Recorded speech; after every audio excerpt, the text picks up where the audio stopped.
investidores, sejam bem-vindos ao meu canal. Eu me chamo Renzo e nesse vídeo falaremos sobre os fundos imobiliários e se vale a pena ter ele na sua carteira.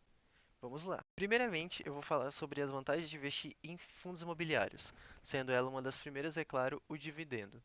Bom, para você descobrir quanto por cento paga uma empresa, é só você vir aqui no Investidor 10, ou pode ser o status do Invest, mas eu prefiro Investidor 10, e olhar aqui, ó.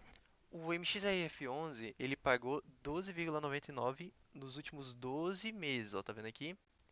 É bom se atentar a isso, não é por mês, tá? Ele não paga 12,99% ao mês, não.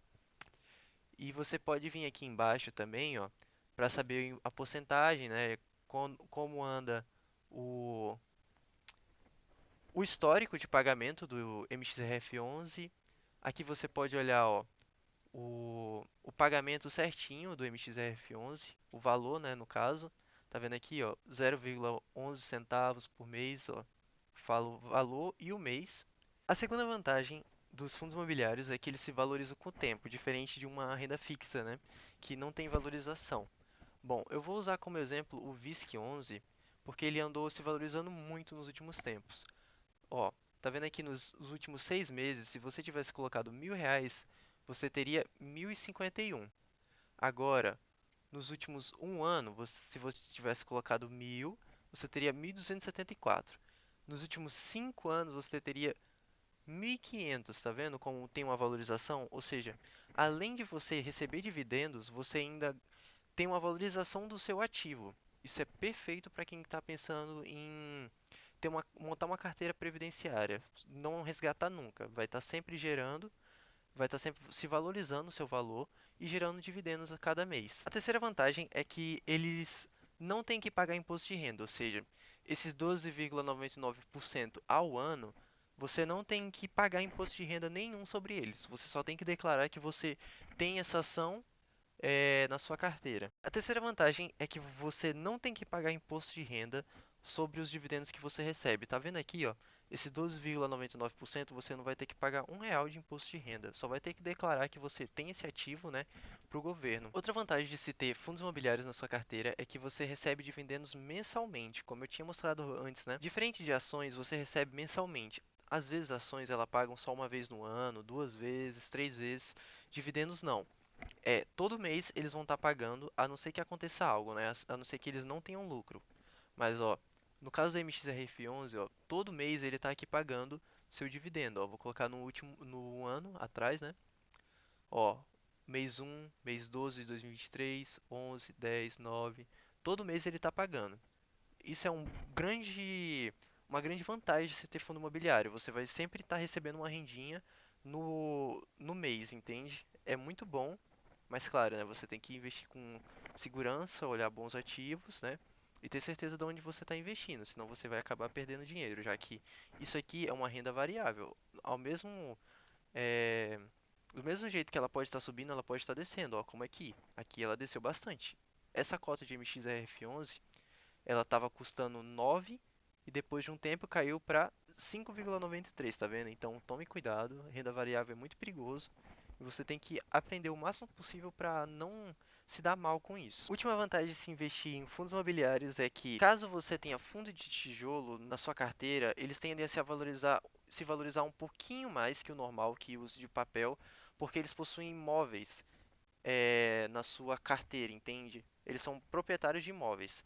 E esses imóveis, eles, assim como qualquer outro imóvel, eles se valorizam. Isso de cada vez se valorizar mais é muito bom para quem quer montar uma carteira previdenciária, ou seja, não resgatar nunca, é, não vender, né, seus ativos e só deixar eles na sua carteira rendendo cada vez mais, criando aquela bola de neve. Ah, e só para constar, não é apenas os fundos de tijolos que valorizam com o tempo, os de papel também, ó, como o caso do MXRF11, ele é de papel e se valorizou muito nos últimos anos, mas os de tijolo têm uma porcentagem bem maior de crescer com o passar do tempo, entende? E agora eu vou falar sobre as desvantagens de investir em fundos imobiliários, sendo ela uma das primeiras, né? Que o fundo imobiliário não é bom para você criar sua reserva de emergência, ou seja, para reserva de emergência é muito melhor você investir em CDB, Tesouro Selic, né? Aqueles que você consegue retirar rápido. Aqui não, você teria que vender, entende? É algo muito ruim para quem quer ter sua carteira previdenciária vender seus ativos. O segundo ponto negativo de se investir em fundos imobiliários é que eles não se valorizam tanto como ações. Ó, como exemplo, a Taesa. A Taesa, nos últimos anos, ela valorizou muito, ó. R$ 1.000 se tornaram 2.200. No caso de fundos imobiliários, não é muito assim, porque eles acabam tendo menos risco. Então, como é claro, né, o princípio básico do investimento é quanto mais risco, mais retorno. Então, acaba que, por um lado, é ruim porque tem menos valorização, só que por outro é bom porque você acaba se expondo menos ao risco, como se em comparação se você tivesse investido em uma ação. E isso encaixa no terceiro ponto negativo, que é os fundos imobiliários, diferente do Tesouro Selic e do CDB, eles possuem risco, ou seja, você tem que tomar cuidado onde você está investindo, porque você pode acabar pegando um fundo imobiliário que não seja bom e você só vai perder seu dinheiro sem conseguir voltar atrás. Quarto ponto negativo é que eles distribuem uma grande parte do seu lucro, ou seja, eles acabam pegando uma boa parte do lucro e distribuindo para os seus acionistas, diminuindo a porcentagem de crescimento da empresa. Diferente de ações, né, que eles distribuem lá uma quantidade, mas eles podem ficar com uma boa parte do dinheiro para investir na sua própria empresa e fazer ela crescer mais. E por último, a última desvantagem é que se for um fundo de tijolo, pode acabar tendo vacância. O que é vacância? Esse fundo imobiliário vai lá e tem 10 imóveis, só que 5 não estão alugados. Ou seja, esse fundo imobiliário, de exemplo, né, ele teria 50% de vacância.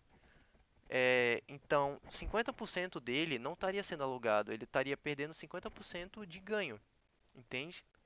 E para você descobrir, né, qual é a vacância de um fundo, você vem aqui e desce, né, tem que ser fundo de tijolo. Ó, para você descobrir também se ele é de tijolo, você olha aqui, ó, fundo de tijolo.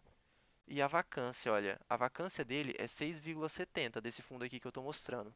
Uma vacância legal, assim, menos perigosa, é até 10 para cima. Quando passa de 10 começa a ser um pouquinho mais perigoso, entende? Mas depende muito, porque fundo de shopping como esse aqui acaba tendo uma vacância maior mesmo, é normal.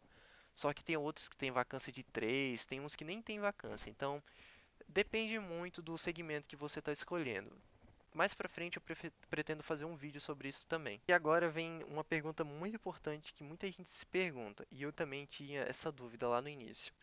Por que não investir na Selic se ela paga quase a mesma coisa que os fundos imobiliários e não tem risco? Bom, primeiramente, a taxa Selic é boa sim para ter sua renda fixa, mas para rendimento ela não é tão constante assim.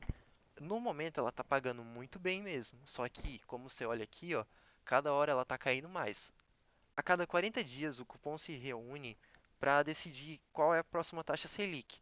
E o objetivo deles no momento está sendo só abaixar, ou seja, quanto mais tempo está passando, mais os fundos imobiliários estão ganhando mais do que a taxa Selic. Então, e tem um porém, né, que eles se valorizam além de ter dividendos. Diferente da taxa Selic. Uma grande coisa que você tem que pensar é que quando a taxa Selic cai, todo mundo corre para renda variável, porque se a renda fixa está caindo, a renda variável é melhor, porque está rendendo mais.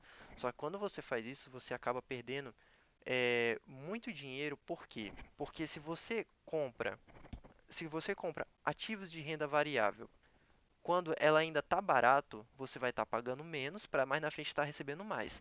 Se você demorar muito para começar a investir em fundos imobiliários, que é uma renda variável, você vai acabar pagando mais, porque mais gente foi entrando no mercado. Então você tem que investir certinho todo mês, equilibrando a quantidade que você coloca em cada um. Por quê? Porque às vezes o fundo imobiliário vão estar bem e a taxa Selic vai estar mal, como está caminhando o momento agora. Ou pode ser o contrário, os fundos imobiliários estão indo mal e a taxa Selic está indo bem. Então você tem que estar no melhor dos dois mundos, entende? E se preparar para o futuro. Tendo um grande exemplo disso, ó, a taxa Selic já chegou a pagar 4%. Isso é muito baixo comparado aos fundos imobiliários. Então você tem que pensar mais para frente, porque no momento, beleza, a taxa Selic está pagando bastante, mas lá na frente pode ser que acabe pagando 4%. E aí, entende? E quando você for investir, quando ela estiver em 4%, todo mundo já vai ter ido para o fundo imobiliário. E o fundo imobiliário vai estar muito mais caro que ele já é.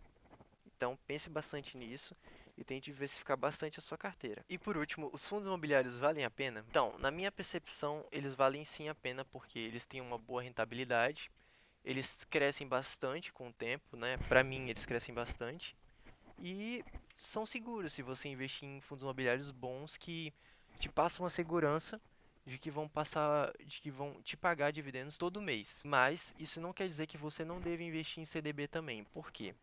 Porque tanto os fundos imobiliários quanto os CDBs, eles possuem suas vantagens e desvantagens. Então, tente buscar o máximo possível sobre os dois e também lembre-se, tente ter uma carteira bem diversificada para que você aproveite as vantagens tanto os fundos imobiliários que têm uma boa rentabilidade, quanto os CDBs que possuem uma boa liquidez para você ter como reserva de emergência, entende? Então é bem importante você pensar nisso na hora de investir. E é isso, muito obrigado a todos que viram esse vídeo.